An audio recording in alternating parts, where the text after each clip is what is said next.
It's about why we exercise. I'm going to start with a story about a guy called Barry Kidston. In 1976, Barry Kidston was a chemistry graduate of the University of Maryland in the United States. And he was an addict, he was a junkie. And not wanting to pay for the synthetic heroin that he would get on the streets, he decided to show some ingenuity, and he bought himself a chemistry set, and he took it to his home, and he started synthesizing a designer drug, which is called MPTP. So it's not quite like heroin's chemical structure, but it gave you the same high as heroin. But one time he was synthesizing this drug, and suddenly he had very quick onset of the symptoms of Parkinson's disease. And actually this case was then this case resurfaced about Barry Kidston 10 years later, because 10 years later in San Jose in the United States, there were lots of addicts being admitted into the ER with the symptoms of Parkinson's disease. And obviously Parkinson's disease, as many of you will know, is a neurodegenerative disease that affects old people. It means that they sort of are quite stiff and have trouble moving. But these weren't old people, these were young guys who had taken this designer drug they found on the streets and suddenly had a quick onset of Parkinson's. And what they found is that these guys were perfectly fine. Something had happened to their brains that meant that when they thought about moving, they couldn't translate the thought of moving into the act of moving. So, we're going to get back as to why that's relevant, but I want that bit to stick with you. These guys, they had the thought of wanting to move, but they couldn't translate the thought of moving. They couldn't translate the thought of moving into the act of moving. Right. So, I will get back to the addicts in a second. So why did I spend 7 years writing a book on exercise psychology? It's here. Because I feel like it's really important that we have an honest understanding of why people exercise and how we can get more people to exercise. Many implications to that. You all know the stats about problems with obesity. I'm not going to go into those, but I think we can all share in this idea that it's better if more people can be more physically active more regularly. My problem is that I think there's a false narrative around this topic. I think we've all kind of not been lied to, but I think there's an ignorance and there's a naivety about what it takes to regular exercise. What I hear all the time is this word discipline. And for me, it's a trigger word for me, this word discipline, because I think of it like this. I think of, you can see this here, I just put it on this bit here. There's sort of this circular argument that says, I want to exercise regularly, I want to get regular exercise. Oh, well, you just need to have discipline. Okay, great. I'll get discipline. So how do I get discipline? Oh, well, you just have to go out and exercise regularly.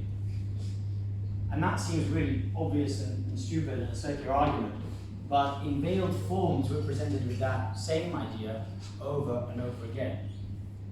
And what I found with my work, and what I found researching this topic and trying to figure out what makes us exercise, is that there's a mechanism behind why we exercise. There's a reason why people start to exercise that actually comes from outside. There's a mechanism in place that makes me, whenever I think about exercising, suddenly get up and exercise. It's not magic. It doesn't come from nothing. There are forces at play that come behind me getting up and exercising, as with all of you. Whenever you go and practice jiu-jitsu with Daniel and Co.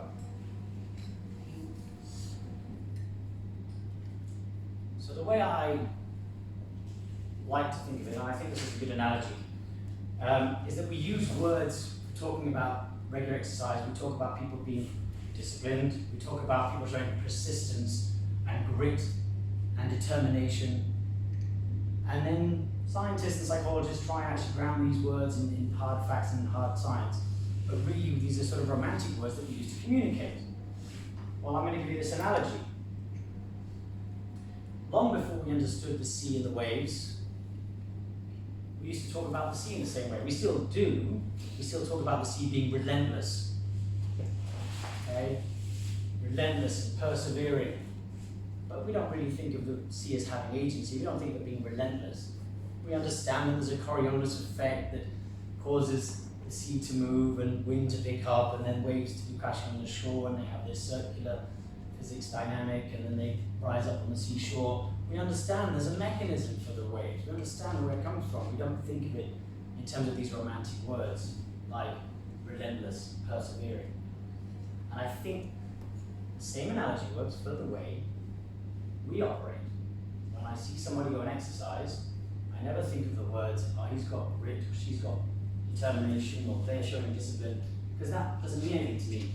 I think of what's the mechanism, what are the external influences throughout that person's life and in recent memory that have gone into play, and what's the mechanism going on inside the brain that makes them actually get up and move and go and do the exercise.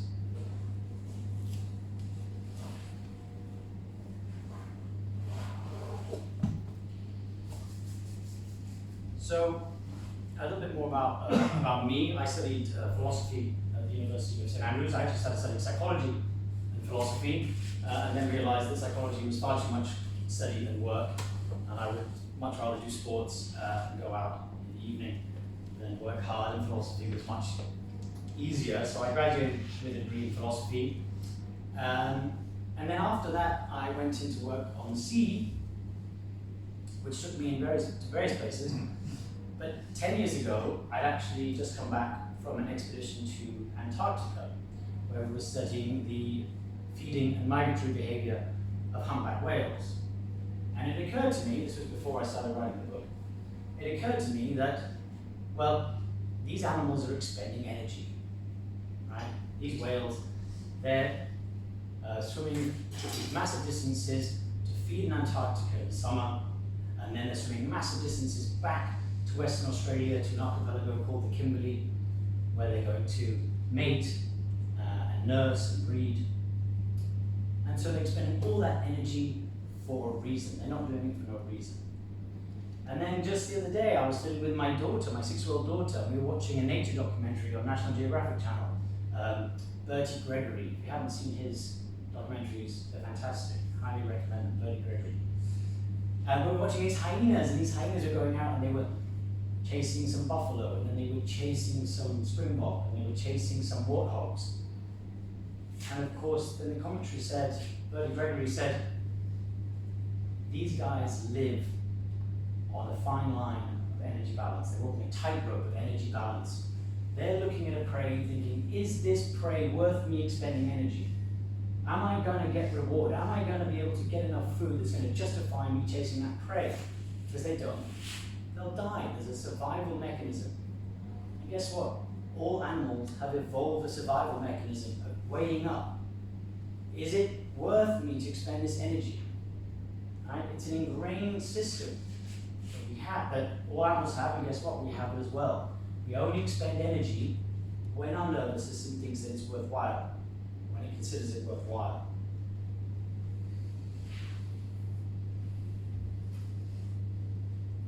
So, we're going to talk about dopamine. Now, the circuitry that runs and controls our homeostasis, our energy balance, is dopamine. You've probably heard of dopamine as a reward molecule. Well, it kind of is, in that our experience, our emotions are a byproduct of these mechanisms that are at play. And so I won't get into the deep philosophy of our experience of things, like my experience of the redness of that floor is just part of a mechanism, but we don't really understand my experience. That's a hard problem in philosophy. I won't go into that. But in the same way, we have these emotions that come into play, that we experience, when these mechanisms are at work. So when dopamine is trying to regulate our energy balance. So to kind of make that a little bit clearer, I want to talk about what dopamine can do in our system. So whenever we have a release of dopamine in our nervous system, that actually allows glycolysis in our muscles through the release of ATP. So I have it written down. So aerobic respiration produces ATP. You've probably heard of ATP. It's a molecule that goes into our muscles that creates a polarization imbalance between two different molecules, so between a positive charge and negative charge in the muscles, which then allows them to contract, which allows us to actually move voluntary action. Don't worry, that's quite technical. But the point is that without dopamine being released, we don't move. So, I'm going to put it this way. So, I want to start to think about energy balance in your own life. And to do that, I've worked some scales. So, for example, we can think about the energy it takes to go for a run. If you guys think about going for a run, it's going to take X amount of energy, of glucose, to go for that run. And if you've never run before, you might think, well, why is this worth my while? And your nervous system is going to react and say, no. And it's actually at that point it's going to produce the emotion of laziness, preemptive fatigue. That's the byproduct of the emotion, because the nervous system is going to reuptake dopamine and not provide the glucose via that mechanism, and you're going to stop. You're not going to do anything. You're going to stay still. But what happens if you're somebody who has a race coming up and you don't want to look like an idiot? Or you know that you're going to go for a beautiful run with friends through a beautiful countryside, and you can remember all of that beautiful experience. Well, suddenly your nervous system is going to tap into those rewards, and you're going to suddenly release dopamine. And if you can tap into enough rewards, then you're going to tip the scales in favor of action. Now we're going to go play with this, and I'm going to go into more detail with this. I just wanted to introduce you to it here. So, our nervous system is constantly getting information from our environment. Okay? It's constantly getting information from our environment, and in our environment we have people, places, and things, and we can see people, places, and things. Now, if our nervous system, through those people, places, and things, sees an activity that we can perform that will connect us with an underlying biological motive of either survival, food, sex, connection, or status, then from there, our nervous system will expect one of the here and now molecules. You might have heard of the here and now hormones. So they're your serotonin, your testosterone, your anandamide, your oxytocin, right? And so these, we can talk about those individually if you want to do in the Q&A at the end of the lecture, and the talk.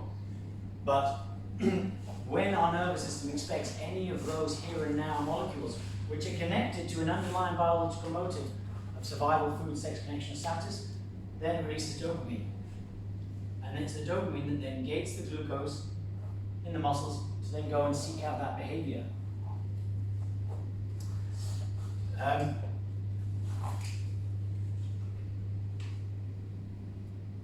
So, to drill down on these scales here, let's go back to talking about the laziness, the emotion, one of those byproduct emotions of this mechanism. Now, I don't think anyone is lazy. Someone said at the beginning, no one is lazy. I don't think anyone is lazy. I think of laziness as an emotion. And laziness is the emotion, which is the byproduct of this evolved mechanism.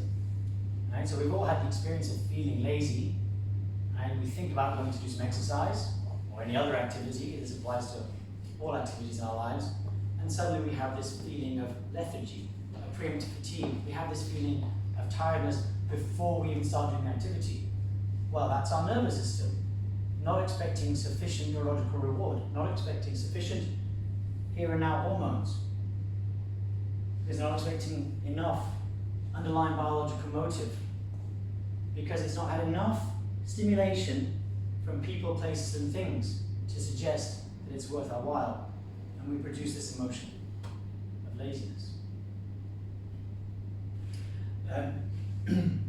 But we probably don't think of African hunting dogs, as I talked about before, we don't think of them as lazy when they consider going and chasing some buffalo and think, well, actually, those buffalo are very hard to kill, I'm going to use up way too much energy, it's not going to be sufficient reward, and they go and laze in the sun or go back to their den. We don't think of them as lazy, we think of them as being sensible. Well, guess what? Your nervous system, when you think of being lazy, being sensible, it's an evolved mechanism. So, first, we're going to talk about that again as well. I wanted to talk a little bit about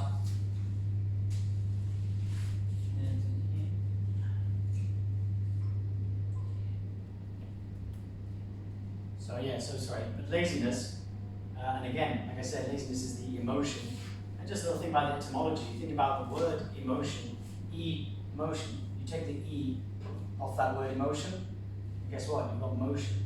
Our emotions are the byproduct of a mechanism designed to help us move or stay still, depending on whether or not it's going to help us with survival, food, sex, connection, or status. So, what happens when we experience the emotion of laziness? We think about moving, we think about going to exercise, and yet we don't move, we stay still. We have the thought of wanting to act, and yet, for some reason, we don't act. Right, does that remind you of those addicts?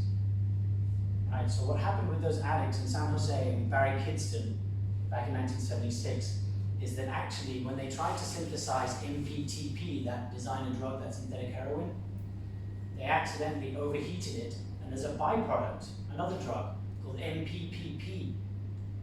Now, they actually went to Barry Kidston's lab and they found a sample, and he'd overheated one of his samples so much that he actually had 99% of this byproduct, nearly all MPPP. Well, guess what? MPPP destroys a part of the brain called the substantia nigra, which is where we produce dopamine. And without that dopamine, we get the symptoms of Parkinson's disease. And when we're feeling lazy, we're not getting dopamine released, and we have those same symptoms. We want to move, but we don't move. There's a mechanism. Right. We've done this with rats. So we can damage rats' substantia nigra, and we can reduce the amount of dopamine in rats. And actually, we can do this thing where we put a lever, and we put a little rat here, some whiskers, and there's a lever and there's food. And a normal rat will go to the lever. But if we then add some steps up, a normal rat will just climb the steps, if it can climb them, go to the lever and get the food. And it'll keep doing that because it knows there's food, it knows there's sufficient neurological reward. What happens with rats as we gradually reduce the dopamine?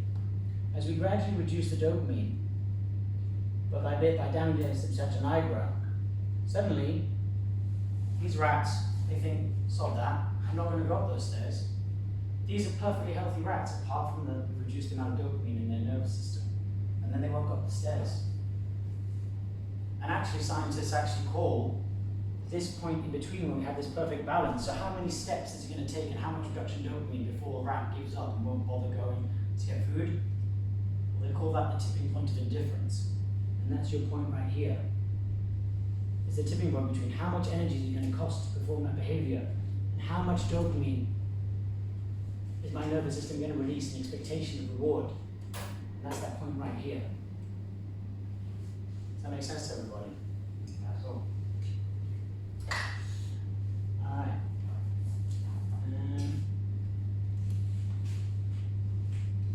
Alright, so I think I've drilled down on that one point. Why does this matter for coaching and for businesses? I actually run a small fitness club, and I apply the same principle to my coaching. Milan is one of my clients. Because I want my clients to come back every day. I want them to come back for them, and I want them to come back for me. It's really good business, if I have good client retention, if they can do regular exercise. And guess what? Like any good fitness or gym business owner, I'm not thinking my clients don't have discipline when they don't show up. If they don't show up, I'm thinking it's something I've done wrong. Either I've not created a good enough experience, and given them enough of an expectation of neurological reward, or I've made it too inconvenient for them to come. I made it too hard, and the energy cost is too great for them to come. Maybe there's too far to travel, maybe there's not good parking, maybe they have to walk too far to get there. So all this is always in balance. And so, the things that I do, the main principle from my book is there, the main principle from my book there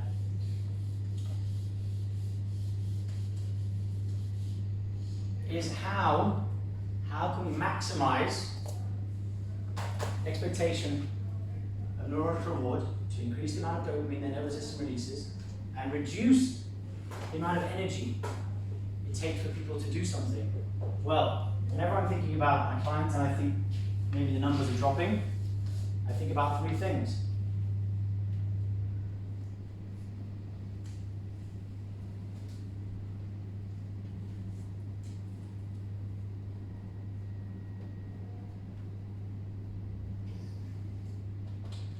Think about stimulate, facilitate, and then in here I think about guide.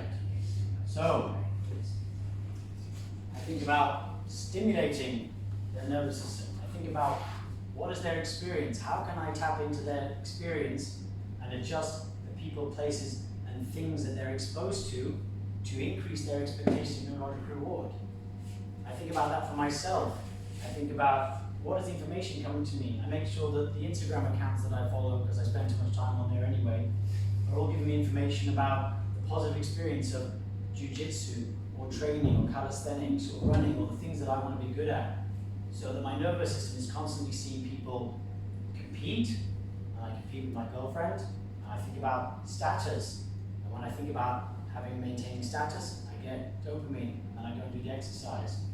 So I make sure that the people and places and things I'm exposed to, I make sure that my affiliate communities and environment are constantly stimulating my nervous system to then give me an expectation of serotonin, oxytocin, testosterone, anandamide, and then that releases dopamine, and guess what? That goes up, my expectation of reward goes up, and I get moving. What can I do then at the same time to make sure that I limit the energy cost? Well, I facilitate that activity. My living room, it's got a pull-up bar, it's got kettlebells, it's got a bench, it's got a big open space in the middle of the floor, because I do most of my workouts at home in my living room. I tell you what, it's so damn convenient, but I'm super consistent with my training. Because I've made sure that I have the least amount of energy expenditure before I do most of my exercise. And then in between those two, what stimulates and facilitates behavior is guidance. This is something I talked about with Dan in the podcast. Our nervous system is constantly doing a reward error prediction. A reward error prediction saying, well, I think I'm going to get this reward from doing this run, but I don't know where I'm going to run to. So what's the guarantee? I don't know how far the run's going to be, so I don't really know how much energy it's going to take. So what do I do with all of my classes and my clients? I make sure there's really clear guidance. So as soon as they show up, I go through what's going to be happening in the class, and guess what? That tells their nervous system, this is going to be your energy expenditure, this is going to be the reward, and guidance is key. So whenever I'm doing a workout myself, I write down with a Q&A in just a second. Okay. So I make sure that we know exactly the nervous system knows what to do and how to do it to reduce any mental energy, because thinking takes a lot of energy, it takes about 20% of our energy, our brain. And obviously the more thinking about what I need to do, well, that's just going to tip the scales in favor of doing nothing or doing something else. What else was I going to say? And also obviously the amount of physical energy I need to expend before I can perform an activity. So, that's it. Any questions? How do you balance like long-term reward versus short-term pleasure? Like me thinking about a cake right now is really nice, but for the future eating healthy is better. That's a great question, and that's where this idea of effort comes in. So we have automated systems in our brain that mean we move automatically without thinking. And we can think of, well, I can just show you, but we'll just do this. It's kind of a face. This part of the brain right here, prefrontal cortex. The prefrontal cortex. Yeah, it's terrible. The prefrontal cortex is this part of the brain right here, guys, just behind our forehead. Prefrontal cortex is connected to all the systems through our body. And so when I touch a sculpting called height, for example, I get a external stimulus into my system. It goes actually just to my spine, and I want to react quickly. I have an automatic reflex. My body's going to move away because it's going to get burnt. It's a hardwired mechanism. When I need to abstain from something in the present for a long-term reward, so best example for this case is I wake up in the morning. I'm meant to go for a run at 7 a.m. or I'm meant to go to the gym at 7 a.m. and I'm lying in bed. I don't have anything else to do, and the bed is really warm. So my immediate desire is, I want to stay here, I want to stay warm and cozy. My nervous system says, you stay here. Right? So this is the moment where you have dopamine versus dopamine. And this is what, if you ever listen to Eddie Huberman Lab, Andrew Huberman from Stanford, this is what he talks about limbic friction. So our limbic system is the part of our brain that controls our emotions. And so the prefrontal cortex is the part of the brain that can visualize future scenarios. So the prefrontal cortex then is going to activate.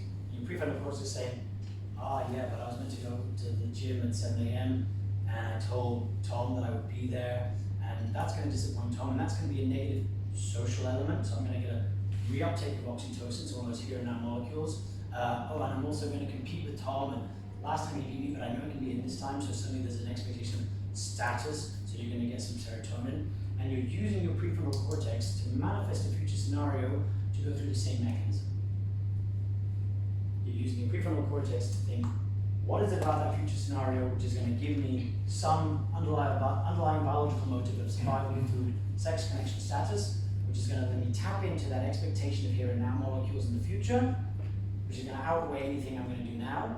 This is going to provide me the dopamine to get up out of bed and go get my kid on, go get in the car and go to the gym. So it's the same mechanism.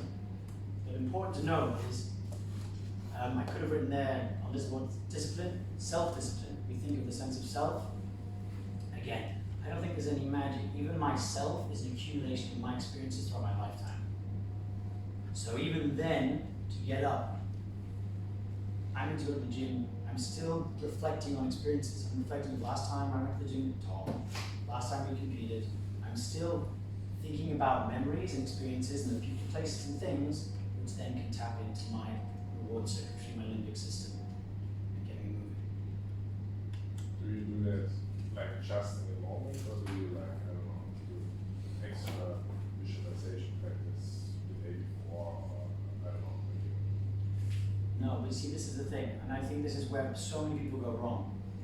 And this is the problem, and this is why it's such things. I don't sit going, I didn't do enough visualization. There's no self in me that's going to visualize it to the point where I can get up and go. I think of my life as like sailing. Like I'm on a sailing boat. I don't know if anyone here sails. I like to sail. So there's wind, there's waves, there's current. They're all pushing me in one direction. If I want to go if I want to sail in a certain direction, now I can get the oars out and I can row and I can row and I can row. Or, which would be me constantly being effortful, thinking, I don't want to do this, I don't have enough expectation for reward, I've got to really think about all the things, I don't want to be that person which I've seen someone say is a bad person because they don't have discipline. You're still connecting with those same emotions, you just think you're doing it through a different way. I don't want to be that person, I'm not that kind of guy, but I've seen that being someone who's lazy is bad. My dad said it, Dr. Willing said it, I'm going to get up, I'm going to go. For me, that's like rowing against the tide.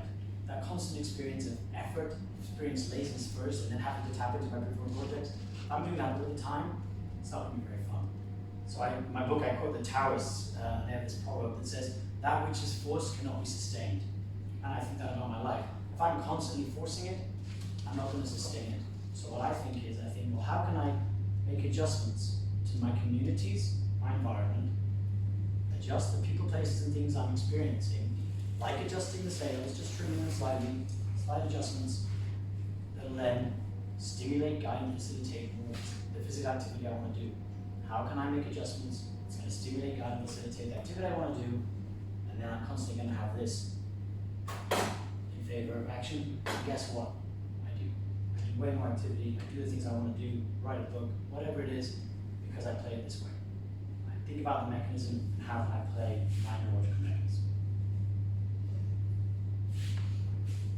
Yeah. So if I, in other words, if I got it right, when you kind of create yourself a story to convince yourself to do something. Like the example in the morning that you woke up. So you made it like a story for yourself of if I don't go this route. So basically it's like also maybe connected to his question, maybe if we need the long-term goals, then we create a story, this will kind of help me if I do this regularly go on. So basically that story reinforces our hormonal system.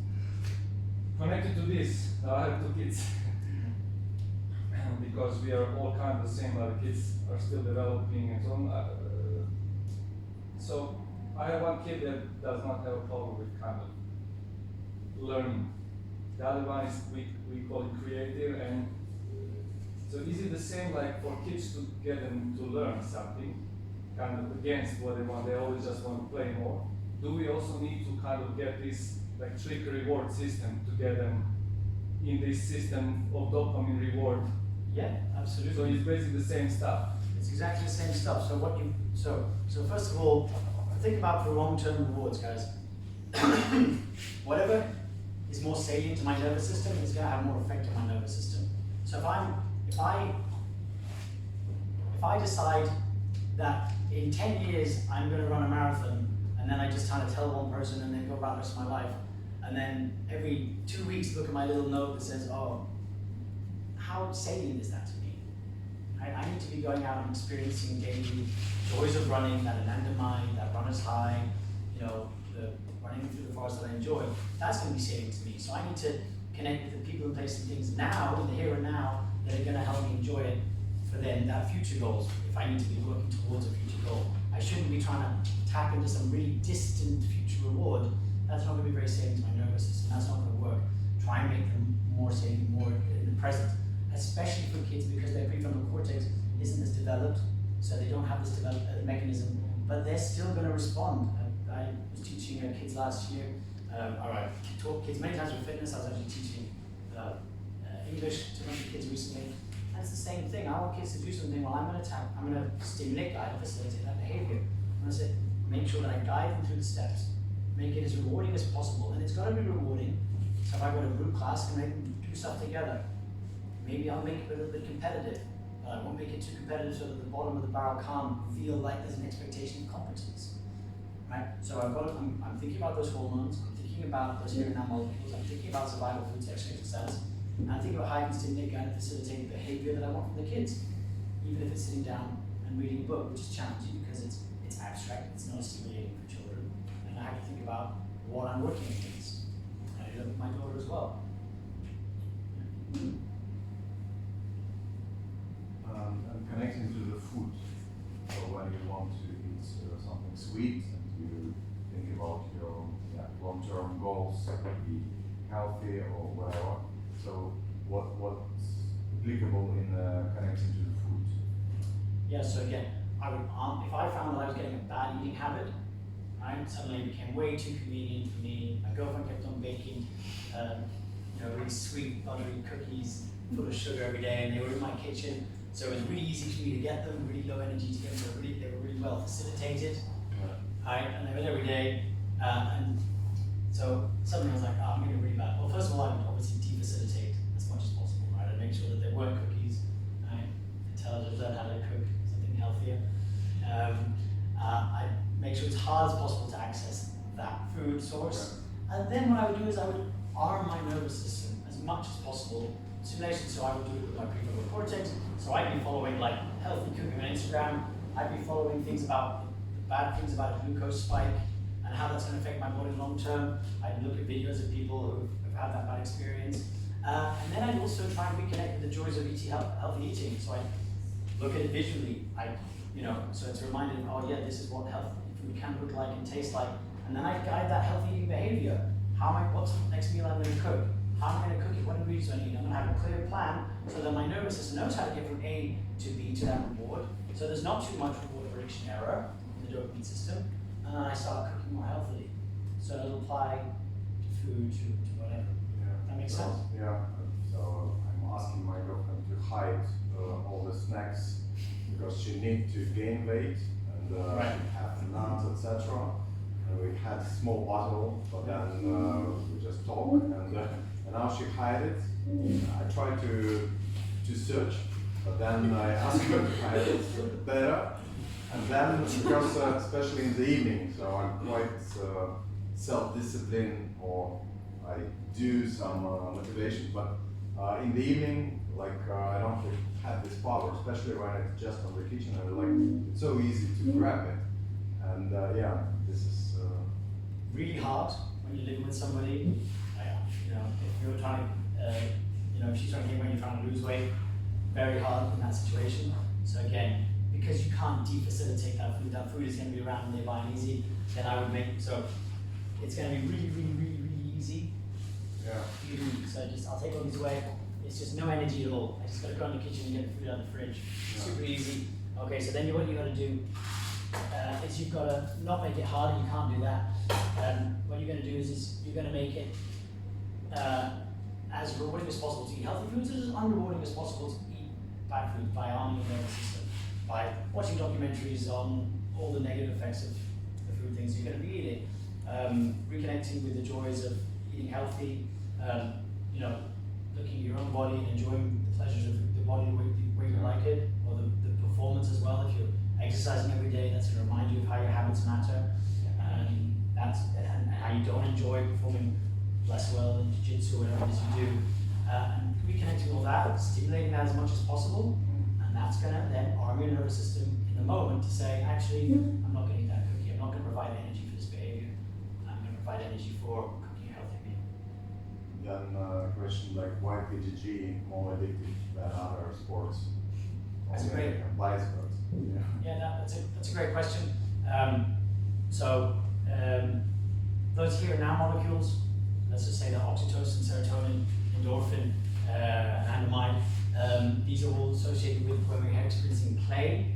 And play is obviously how we learn for survival. It's how mammals learn for survival, and rough and tumble play is essential. So for our survival, has been essential for our survival to fight our predators, to chase prey, kill prey.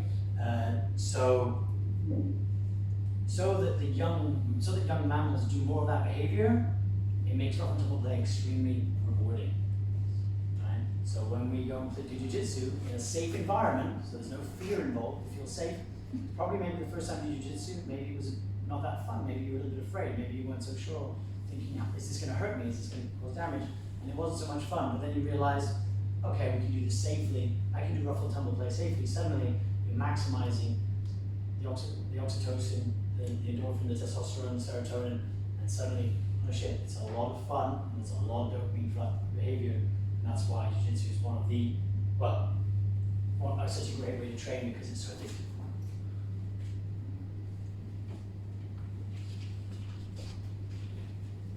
So it seems that changing what you consume in terms of your environment, even if it's media or social media or what you're watching, what you're listening to, can have a massive effect on the friction to doing exercise.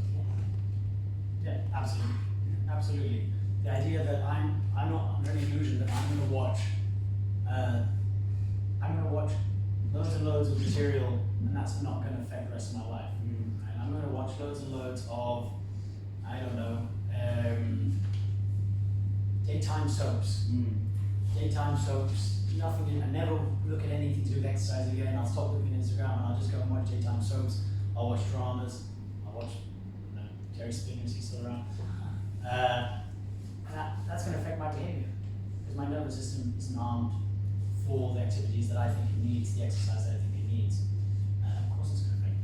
Because you almost meant that like people who exercise, like their algorithm is going to be exercise stuff because they exercise, but it might be that because their algorithm is exercise stuff, that is why they exercise. Yeah, and that's exactly the thing. And that's something I think I mentioned with you, is that we think that we know what we like, we know who we are, we have our tastes and our interests, but that's nonsense.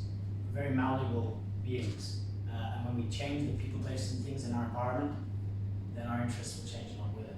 we change our daily experience, our interests will change. And we see it all the time with people who are very overweight, very sedentary, and then they want to turn it around. And it probably wasn't the cart before the horse. There's probably a change to their experience. They saw something they hadn't experienced. They changed their group of friends. They moved to a new area. They signed to a gym that was easily accessible across the road. There's probably some explanation why that happened, which enabled them to continuously tip the scales in favor of exercising regularly. So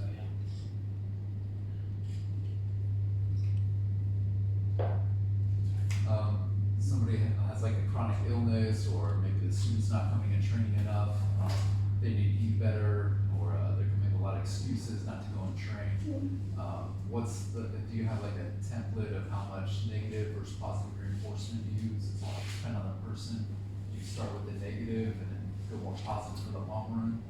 I don't think I would go negative at all. Yeah. So for me, there's always, look, so our dopamine system is always affected by fatigue. If we're tired, we know that it's hard to get up and train. Satiety, so if we haven't eaten properly, and illness. If we're ill, our nervous system is saying, don't go out and expend energy doing that activity. You need to conserve energy to fight off this illness.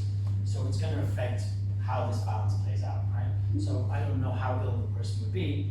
I obviously gauge that. What I'm trying to do, if as a coach, if a client comes to me like that, I'm going to try and make sure that they have expectation of not making things worse and expectation of improvement. Okay, so that the things that they liked and expected, I'm going to maximize expectation of that. Okay, so and like I said before, expectation of competence is super important. It talks about everything connected to an underlying biological motive, survival, food, sex, connection status. Connection status for most of the other activities that you guys do, survival status, connection status are those behind that. So I'm going to give the maximum expectation of status, expectation of competence. You're going to get better, you're going to improve, you're going to recover if you do these things. And I'm doing that. I know, like the accountability partner is kind of a negative thing. It's like, well, if I don't go, they're going to be upset. And that can be motivating, but should they focus more on like the reward of the scenario? Yeah, I think accountability is fine. Accountability is a reuptake of oxytocin. It's I'm going to be pressed out from the group, from the social group, because because I'm not performing the same activity as the group, and the group is disappointed in me, and I'm going to be shunned out. Evolutionary speaking, to be isolated from the group was a question of life or death. You want to be part of the group. Our nervous system knows that and it's evolved to respond to that. So I wouldn't apply it directly as negatively, because the thing is that people have lots of other alternatives. We have lots of other social groups and activities people can turn to. If I wanted to come back to this, I might insinuate it in a subtle way so that they connect with that, thinking they've thought of it themselves. I wouldn't be so blunt. Maybe I haven't looked at the data on which strategy is the most effective, but that's how I play it out.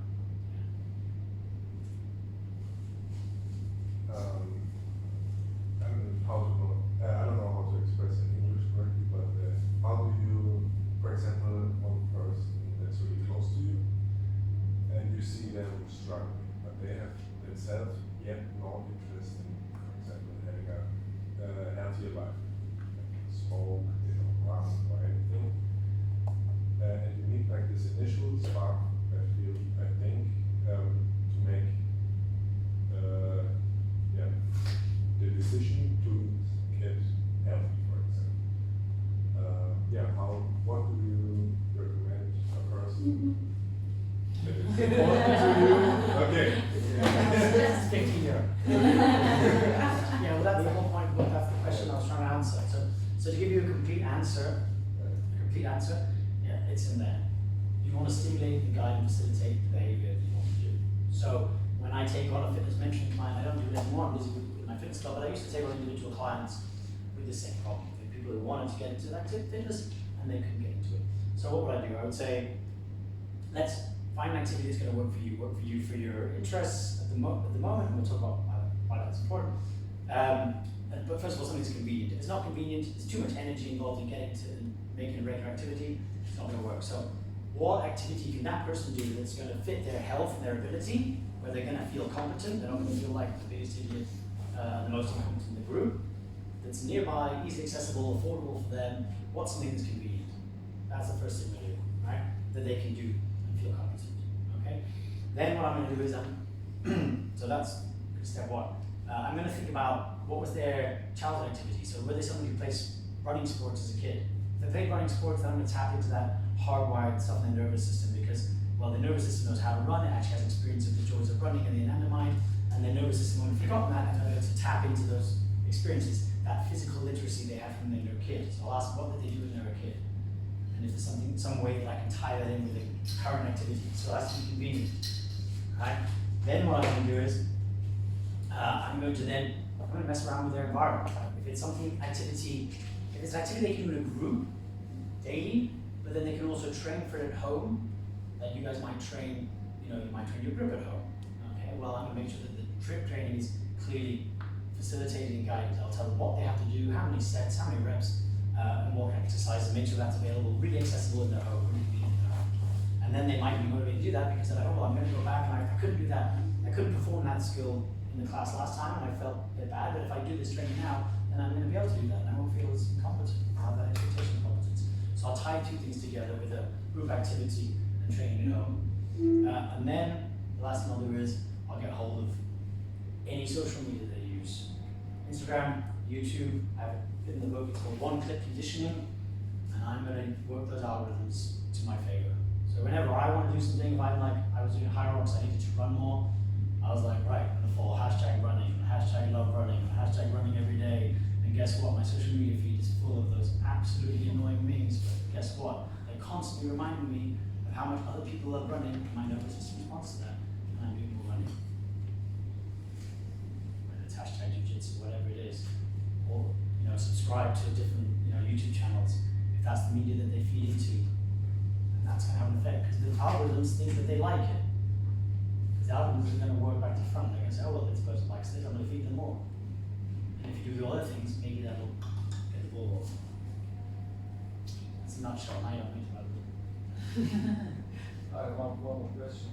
So basically, if I also connect the dots with the Netflix, the video games and stuff, it's like easily very low energy required from us to get the dopamine. Sorry. So basically the Netflix, the TV, the video games for both for kids and for adults is easily reachable dopamine. So they're attracted to this. What I notice, especially with my kids, is like you let them control this, but if it gets sometimes out of it, it's always after the games is done. It's hard to break, of course, and they are even more nervous. So it's like you cut them off, obviously, from this. So they are in worse position than before starting. And I have a question regarding this, but so basically that is because of the high dopamine. Is it, and plus when we come like from work, obviously a little bit tired and stuff. So basically, instead of watching the TV, it will be like the best reading, some exercise and stuff to get us, but not to get to the TV. The TV is the kind of easiest, but not the best solution. Yeah. Or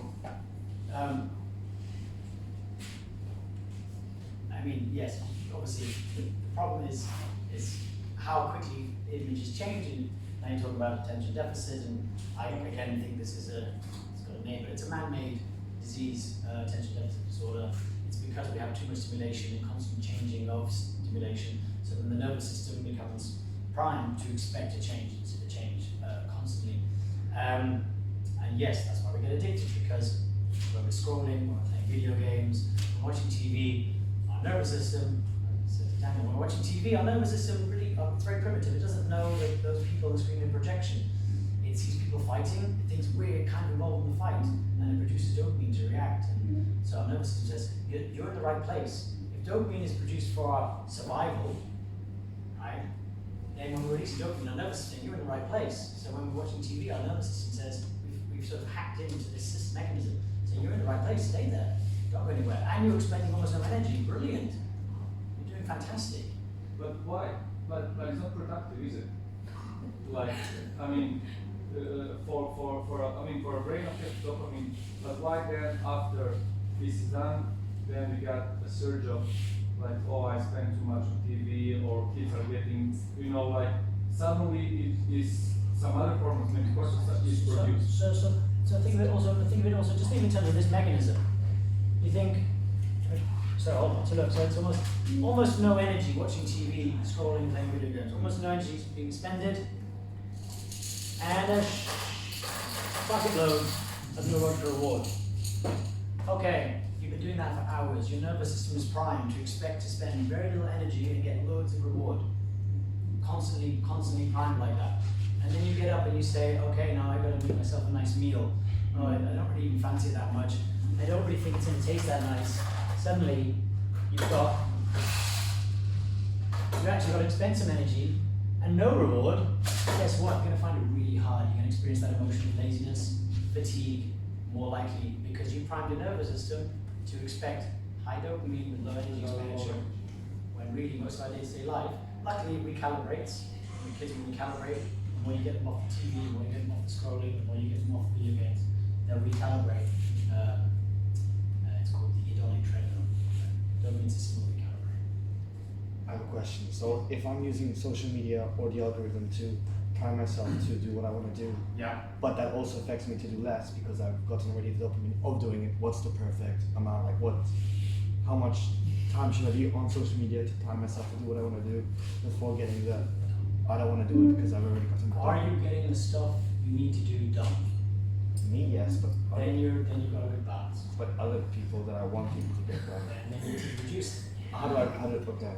So they should do less? It's going to be independently individual because there's loads of factors involved, there's loads of variables. But the simple answer is are you getting the stuff you need to get done in your life? Check. Yes, you have a good balance. No, I don't. cut out the video games. Reduce it until you find the motivation to do what you need to do. Okay, and if I don't like my algorithm and I'm trying to prime it to get what I want to get, but like my nature is not doing what the algorithm wants, so it changes, how do I stick the algorithm to be what I want to do so I can Do the other things involved. So if you're trying to change the algorithm to be an activity you want it to take up, right? But you're still going back to all that, the stuff that isn't, healthy, whatever it is. Do the other stuff. So environment, change your environment, change your actual communities, real stimulation from people around you. Change your WhatsApp groups. Maybe with a WhatsApp group of people who are constantly sharing the kind of material that you don't want to be looking in your algorithms. Leave it. Put it on silent. Put it on mute. Whatever it is. Yeah. Activate the ones that are going to be talking about jiu-jitsu classes. When the jiu-jitsu class is, who's going to be there. All those things are going to stimulate your nervous system to expect neurological reward to go into the jiu-jitsu class or whatever activities you want to take up. So you've got to think holistically. You've got to do all of them. Not one thing is going to work in isolation usually, but when you play it all together, you can get people. You can do the exercise you want to do as an athlete. You can get your clients do the exercise you want to do as a business owner or as a coach. So, or any other. Yeah, I've just got one question. I really like the idea of making your workouts very convenient for yourself at home. And I just wondered that when you set that all up and everything else you've talked so far, how much time do you take to prep in, say like running your gym later in the evening, like you're doing your exercises, you know your own sort of stuff that works for you. At the same time, how much are you in doing that, prepping for your work set for your clients later on their evening or that day? Do you have a time scale of doing that? Or? No. I